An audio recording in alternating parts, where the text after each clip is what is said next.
Hey, yo, welcome to an episode. Never mind. Let's skip the formalities and fry some fish, shall we? First things first, I felt like this entire Cheesecake Factory situation was scripted, along with several other badly acted smartphone recorded clips that done hit social media like the coronavirus. What's the deal with all these scripted clips? Y'all really got Quentin Miller out here doing freelance work for random humans. Is the content creation economy about to collapse? I mean, what's the real breaking story here? But let's quickly deal with a few underlying elements here. What is this scenario trying to say?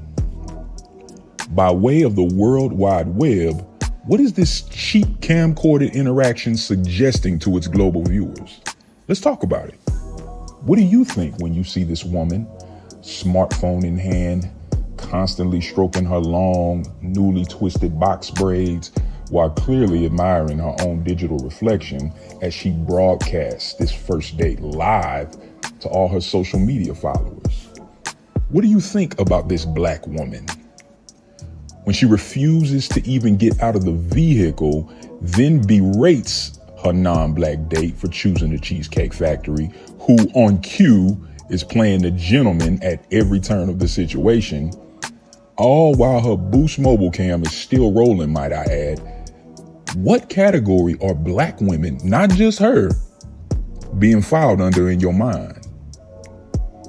This whole high maintenance, damaged goods Black woman who feels forced into interracial dating because of intra-racial dysfunction, it's the same tired subliminal indoctrination that gets fed to the masses over and over.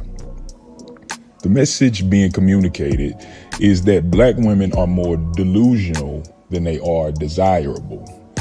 And the fact that she couldn't get on the same page as her non-Black date, which ultimately led to her rejection, is a covert attempt to speak volumes about something that is categorically untrue. It's low-hanging fruit for low vibrational viewership. This whole clip don't do nothing but feed the beast. Memes, gossip vlogs, reaction channels. It incites tea culture, which specializes in pinning Black women against Black men for clicks. What? You ain't think a whole bunch of Indian, Pakistani, Middle Eastern men were dominating the comment section of that video, did you? Too easy. But stoking gender wars in the Black community is not the only thing it does. And I think it's time we zoom out a little and draw our attention to the slightly larger narrative. Let's survey just for a moment what's going on outside of our American bubble, and let's try to give this issue some global context. Consider what's going on in the world. The Russo-Ukrainian war, which is largely a proxy war between Russia and NATO, whose de facto leader is the United States. The ongoing nuclear arms race, the escalating tension between China and Taiwan, de-dollarization and boycotting the American dollar, the BRICS alliance, the Mexican cartel, and now the war in Israel, just to name a few. Now, what do all of these things have in common? Well, they all represent the turbulence that's been created by a shifting world order and nations looking to dethrone the United States for global supremacy. A United States who is notably divided down political lines, race, sex, class, and every other line imaginable as well.